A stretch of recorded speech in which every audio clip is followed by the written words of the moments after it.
Hi, you guys. Today I wanted to have a conversation about seizures. When I was little, I experienced seizures, and I'm bringing my mom in to get her perspective. She's not going to be on camera, but we're going to just have a conversation about this because I think it is a very important topic to discuss. Okay, so when I was born 4 months premature. Almost 4 months premature, yeah. And So then you were on, and so when you were born, cerebral palsy, what that is when you're born, you're stillborn, meaning you are dead. Sorry to put it in such blunt terms. right. And you had to be resuscitated. Yes. So what happens in that case, what happens is when you are born under such circumstances, your brain starts to shut down and it just starts to develop blood clots. That's parts of your brain that are dying. And when you're resuscitated, oxygen is released back into your brain, and hopefully those blood clots are not too big. But those blood clots create holes in your brain now, because that's parts of your brain that have died, and they will never come back. Like, it doesn't regenerate, it doesn't regrow, that never happens. So that part of your brain is always gone. It's like a hole in your brain, and then you have these blood clots that should travel through the ventricles of your brain, which is the water and the spinal fluid that travels up and down, and encases the brain within a membrane, and then those blood clots should break down. Sometimes they can block off the ventricle to the brain. So it's like pinching off the movement of the fluid of the brain, and then the brain starts to swell and it creates pressure, and then one of the body's first reactions is a seizure. So that's one of the body's first reactions. So the doctors, as long as they're on top of stuff and they have you on heart monitors and oxygen monitors, which are incredibly sensitive, they should catch it pretty quick. I was there at the hospital when you had your first grand mal seizure, actually. And that was a result of blood clots that had blocked off the ventricle, or the travel of the fluid from around your brain down through the spinal cord, and then created an immense amount of pressure. Right. So, and then I was on medication for that for about a year. Yeah, phenobarbital is the one that you were on. Yeah. And so let's talk about when you first were going to bring me home. And we went to the mall before we went home. And just the vibration of the cart, yeah, brought on a seizure. Yeah. And the noise. And the noise. And it wasn't like a grand mal seizure. It was, an environmentally, it was described to me as an environmentally induced seizure, which is was a mild seizure, was your body was spasming. Right. In shock, because you go from a hospital environment that was, pretty muted and quiet. Everybody spoke in low tones. You always heard the bing of the machines going off, like oxygen sensors, heart sensors, and stuff like that. And every once in a while, you'd have alarms go off for different baby beds, right? Right. But those were all noises that were like 24 hours a day, 7 days a week. It got to the point where it was almost like a train. You stop hearing it. Yeah, it just becomes normal, especially considering that I was in the hospital for 4 months of my life. Yeah, the first 4 months, yeah. So, and when you left the hospital, you graduated 5 pounds. You had just hit 5 pounds after 4 months. My uncle, he could literally hold me in his hand. The palm of his hand. Yeah, that's how small I was. Mm-hmm. So, Yeah, they were pretty darn tiny, and those diapers looked like you were being completely enveloped in cloth. There wasn't much to you. Tiny little legs. my bottle was probably about, what would you say, that big? It was 2 ounces. 2 ounces. And you only could get through maybe an ounce, and it would exhaust you, and you'd have to go to sleep. She would have to literally use ice chips on my feet to keep me awake so I could eat. Yeah, because you weren't strong enough. You were using more energy eating than you were getting from the bottle. So we were also gavaging you, which is a direct tube that goes up through your nasal and right down into your stomach. Mm-hmm. And food was milk product was being fed to you that way, as well as vitamins and different healthy products. But we were determined to keep you alive. That was we were pulling out all the stops. We were, and it was quite the experience. And parents out there should know that in some cases seizures last until kids are teenager or beyond, or maybe even develop later on in life, like in their teenage years. But in some cases, like for your case, Mm-hmm. yours were brought on from blood clots, because your lungs kept collapsing because you just weren't strong enough to keep breathing on your own. Right. So when your lungs collapsed, you got starved of oxygen, then your heart stopped, and you have to be resuscitated. So then you'd have more blood clots. Yep. So this happened to you 4 times in the first month and a half, 2 months, in the first 2 months that you were in the ICU unit. Yeah. And every time that happened, then there would be a series of seizures after that. So, but you were fortunate in the sense that you did get stronger, and you got to the point where you could breathe on your own. Yeah. Without even a oxygen bubble is what they call it. Right.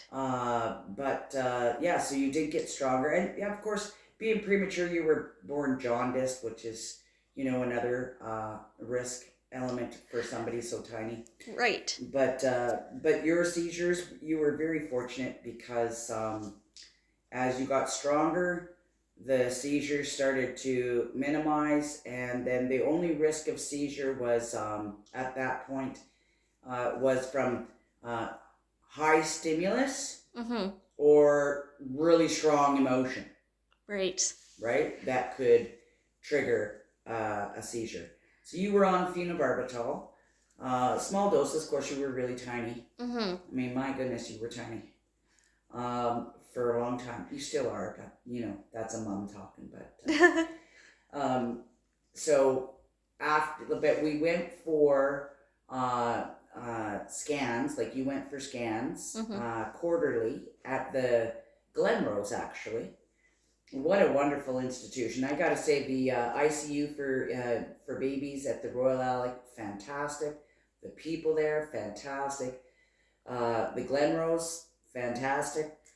There's certain people at the Glenrose that they're not there now, obviously, but there's certain people that I still remember, and I was like, from the time I was a baby to the time I was 7 years old, and I still remember certain people that helped me in my journey.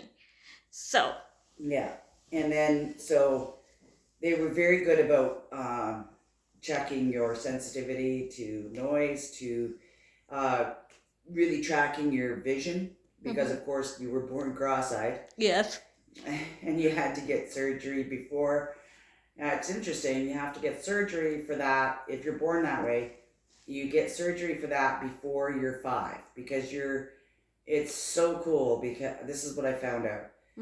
So when you are born cross-eyed, as an infant, you only look out one eye. The other one shuts off like a light switch. That's how it was explained to me. And so when you're looking at something, Mm-hmm. one eye is literally shut off. The brain shuts it off. And you look with one eye, and when that eye gets tired, that eye shuts off and the other one turns on. It's like a light. It's that is so cool. The human body is just the most amazing thing. But as you get older, like, Mm-hmm. 4.5, 5 years old, the body's ability to do that diminishes and then disappears. Right. So we had to make that correction fast. Before you were 5. Yeah. Right. So we had to wait till you were going to be physically strong enough. Right. To undergo anesthetic. Yeah. So we had to wait until you were 2 minimum. Right. And then you have to do it in increments.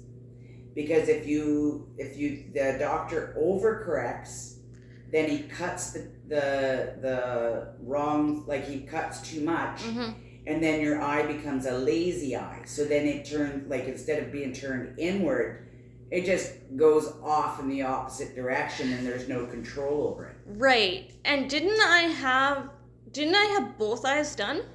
Yes, you did. And you had to go in for surgery.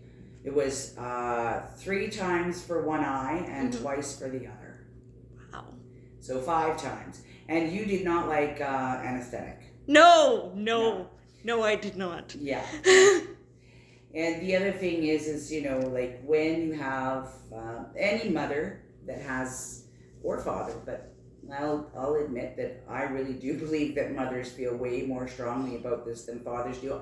And that's just my opinion, because I'll tell you, nobody could make me angrier than the person trying to get in between me and my baby girl. Yeah. So when little ones go under anesthetic, of course, you want to be the first person they wake up to and see, right? Because they need that confidence, and they need, because it's scary for them, and let's face it, it's scary for moms and dads too. Absolutely. I remember it wasn't for eye surgery, but it was for a leg surgery, and I always remembered my parents being able to come back with me, and they'd stay with me until I fell asleep. But the one time, the doctors were like, no, your parents can't come back here. And I was not the type of kid to throw a fit. I was just not, that wasn't my nature. But that was the one time I threw a fit, and I was not happy. I was not happy. So then, for my neck surgery, because I had surgery every 6 months or so. Yeah. For my neck surgery, they said, no, ma'am, you can't come back here. And my mom was like, no, trust me, you want me back there. If you want her to just be calm and go to sleep, you want me back there. And they let her come back. Yeah, I think they're thinking that a lot of people can't handle the shocking reality of when your child gets put under anesthetic. Yeah. Or when your child awakes from anesthetic, because it's I think a lot of people aren't really prepared for what it's like. So like when you're going under anesthetic, right? And it's like, okay, count backwards, 10, 9, 8, like the adult is. Yeah. Right? Yeah. But when you're holding your baby, your infant, and you can feel their life, you can feel everything about them. You're so connected to them. Yeah. And then when they go under, though, it's like they die. Like it's like your baby died in your arms. Like that's what it physically feels like, and it's so shocking. Yeah. Like your heart instantly stops, and you're looking at the doctors, and you're thinking, what the, and I won't curse, but that's the feeling the first time you hold your baby when they go under anesthetic. And I mean, like, they're so tiny, they're so helpless, they're so defenseless, and so trusting. Yeah. And so that's really shocking. And then when your baby wakes up from anesthetic, it's almost violent, the way they wake up, because they wake up just with a a deep breath in shock, right? Yeah. Yeah. Almost like they were caught in a nightmare, you know? Yeah. Yeah. And they almost immediately start crying. Yeah. And I think it is because of some sort of shock that they go through, you know? And so then it's very difficult for parents to keep their composure. But I mean, it's important that you keep your composure so that you express confidence to your baby. Yeah. Because then they calm down really quickly. Exactly. It's a comfort thing for them to see their parents, and as soon as they wake up. And I always remember, like, as soon as I opened my eyes, my mom was sitting right there, you know? And don't take any guff from a nurse or a doctor that says that you can't be there. Yeah, no. Because they tried that crap with me, and I'm like, no, as long as I'm the one that gave birth. That's my child. It's not your child. It's my child. And I'm going to be the first person they see when they wake up, not some stranger. Absolutely. I remember as I got older, I think I was about 4 years old, and I had to stay the overnight at the hospital. And I understood what the doctor was saying, like, she's gonna have to spend the night and we're gonna observe her and whatever. And the first thing, as he was saying that, I looked over at my mom and I'm like, Mommy? She's like, yes, I will stay with you.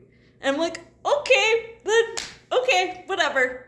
But it was that security of, is Mom gonna stay with me? Because for me, I didn't want to stay in this big hospital by myself. Even though there's doctors, nurses there, I wanted my mom. So my mom stayed with me. Well, and that's, when you have a baby, that's the job you've applied for. Yeah. Right. So, yeah, exactly. So you got to do that job, right? Yeah. And that includes dads. Absolutely. You know, moms and dads. And I mean, you know, we did have another child at home. Yep. So we had to make sure one parent was with that child and another was with you. Yeah. And it was better that I was with you simply because I was better at arguing with people if I felt they were being wrong. Yeah. Because my, let's call them tiger instincts. So, did you explain to people why you went for leg surgery? Why that is? No, I haven't. Maybe we'll dive into that as well. Certainly. So, I mean, even if you cut this for another video or what have you, but so when you have cerebral palsy, what happens is a number of things, but one of the effects of cerebral palsy is your muscles and your tendons don't grow like other kids. So what happens with a muscle? How does a tendon grow? Well, as you're stretching outwards or using it, it tears a little bit and then it rebuilds. It knits itself back together, and then that becomes muscle, and the tendons around it become quite strong and flexible and durable. But when you have cerebral palsy, for whatever reason, the muscles and the tendons don't grow at the same rate as your bone length does, right? Right. So then you'll see a lot of people with cerebral palsy who maybe didn't get therapy or surgical intervention, where their hips pop right out of the joint. Right. Right? Right. And we've seen that with your friend Chelsea when she was young. Yes. Their arms are curled, like their hands and their arms are kind of curled towards their chest. Right. Kinda. So, or where they can't physically walk and their feet are turned inwards towards one another, right. And then they have difficulty walking. So, because the tendons in their ankles, the tendons in their knees and in their hips have contracted. So they didn't stretch out. So what we did with you, it was funny, your doctor at the Glenrose, he's like, you have to do this therapy 8 hours a day. And I said, okay. He goes, yeah, I get lots of people who say okay, but you got to do it.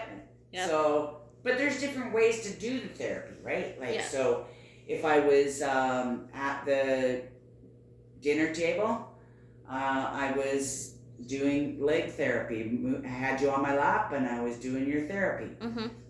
If it was story time, I was doing your therapy. If it was time to have a bath, then I would stand you up and make you walk and hang on to you and get you to use your legs. So it wasn't 8 hours straight. It would be 8 hours throughout the day. Yes, and like if my mom was, say, cleaning and stuff, I would be strapped to her in like a carrier, and then she would get me involved, like washing dishes. Yeah, I'd let you play with the bubbles while I was washing dishes and stuff like that, and then you'd kick your legs. Yep. Because you were having fun. Yep. So you were kind of doing your own therapy in that particular situation, or I would take clothes out of the dryer and I would bring them up to your face because they were nice and soft and warm, and you'd throw your face into them, and then you start giggling and kicking and reaching and using your arms to reach out and to touch and stuff like that. So there's all kinds of things, but we also made sure that we did the physio, like ourselves, but I also had a physio and occupational therapist that came to see you, each of them twice a week. Right. And then they would update your routine for what we needed to focus on for therapy. Right. And then every 3 months we would go to the Glenrose. Right. And then they would view your success or failure, and then they would give us guidance, which we would translate over which we would give to the physio and occupational therapist, and we just followed it. We're determined. Like, God gives you what you can handle. So, and then these other people have the ability to figure out solutions or processes that will help your child. So then they saw that your tendons and your muscles were not growing properly, which is normal for CP. So then they said, okay, well, we can cast her legs, but eventually she's going to have to go for surgery. And I said, okay, well, let's see what that looks like. And so then we would cast your legs, and then they would do the surgery, and then we would cast and these were removable. I didn't leave the casts on you when you were sleeping. No. I wanted you to be comfortable when you were sleeping. Yeah. So anyway, so we would put these casts or braces. Today it would be braces, but when you were little, we used a custom formed cast. Right. That had Velcro to keep it on your leg. Came in 2 pieces. And then, so that would do an 8-hour stretch on your tendon. Right. So I would leave those on you 8 hours a day. Yeah. So you were constantly, but it was constant motion, it wasn't just attention, it was just constant paying attention. Right. Right. So that's something that a lot of people don't understand about cerebral palsy, why some people end up in wheelchairs. It's why some people need walkers, some people need, braces and stuff like that. So it has a lot to do with how the tendons are formed, how the tendons stretch, rip, and repair themselves and grow. You were fortunate because therapy and a little bit of medical intervention, I think you had a total of 8 surgeries, and you did quite well. Yeah. Because the surgeries aren't every 3 months. The surgeries are maybe once a year. And the rest is therapy and casting and stuff like that. Yeah, and I am fortunate because I can walk on my own with little to no mobility issues. Little stiff.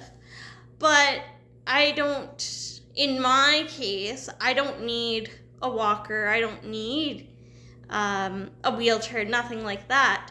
So I am fortunate, and part of that also has to do with the fact that you've also maintained a healthy diet, and you've maintained a healthy body weight limit too. So, like when you were in school, It was, you could have lunch from the cafeteria periodically. Yeah. But primarily we wanted you to have lunch that included, vegetables, fruit, something healthy, maybe leftovers that you enjoyed. Yep. We weren't really too big of fans of, junk food. No, and processed foods. Not big fans of processed foods. No, and I always took like leftovers, and it was funny because people in school were like, why are you eating a salad for lunch? I'm like, why not? I mean, I feel good, and I'm not going to be the ones late for class either because I left grounds. I stayed at school. And you didn't have acne. No. And you, and don't get me wrong, these weren't like from the organic food aisle. No. So none of the food was. Because we were on an insanely strict budget. Yeah. Just to pay for living expenses and going to the hospitals and the medications and all that other stuff was expensive for what we were making. Yeah. But, you know what? Eating out and having junk food, that's expensive, and you get no nutritional value out of it. And it's proven fact that nutritional foods, and I mean, I would buy frozen fruit because then I didn't have to throw it out. I could just take out what I needed. Exactly. And keep the rest frozen. Mm-hmm. And you were happy with that, and you still got value out of it. I bought frozen vegetables because, again, I didn't have to throw any out. Exactly. And so occasionally we would, I quite often had the makings for salad because, salad with dinner is always kind of nice and refreshing. Yep. But, it was no high-end organic food nonsense that we see today. Like, I mean, hey, if you can afford that, good on you. But even back in your youth, no, that wasn't an option when you have 2 children and a limited budget. So, we didn't even buy our first house. Like, I didn't buy our first house until you were like 14.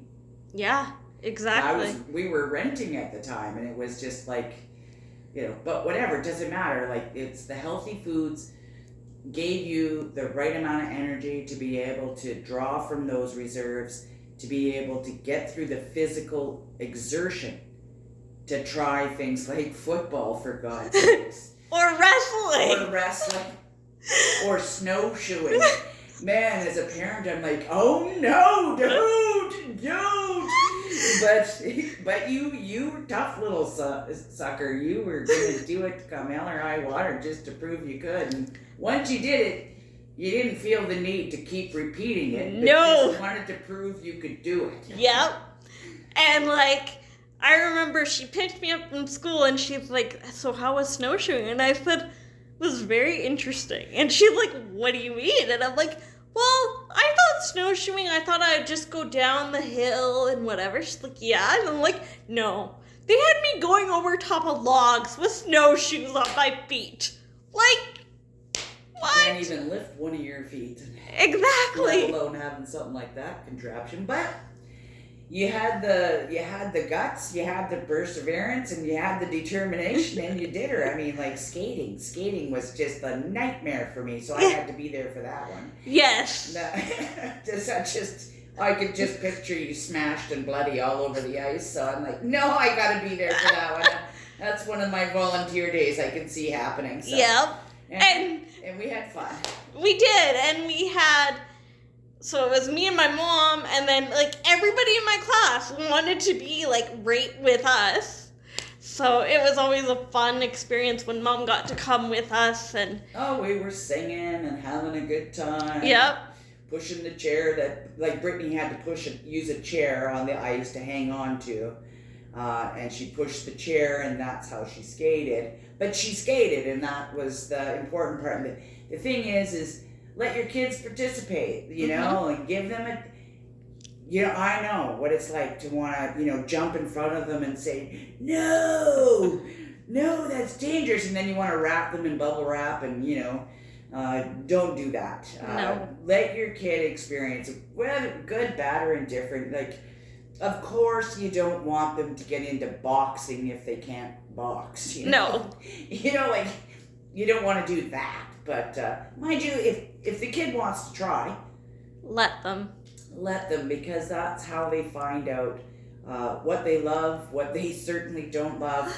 And you just get proud of them for putting in the effort, and if they're willing to put in the effort, then you know later on in life they'll put in the effort too. Absolutely. Yeah. So, Other than that, if you want to know anything else about having children that have these disabilities, and the humor that you can find in moments and the horror you can find in others, feel free to let Brittany know if you have any questions for myself, and happy to answer. And I will be brutally honest about stuff. yes, and my mom and I have talked about, like, once a week having these conversations. Because I really think, because I've had parents reach out to me, I think it's important to bring in a parent and have their perspective as well. So I'm thinking, like, once a week I'll be putting out these videos that are longer than my typical videos, but I think it is important to have these conversations. So, like I always say, guys, if you have questions, feel free to ask. We're happy to make these videos and have these conversations.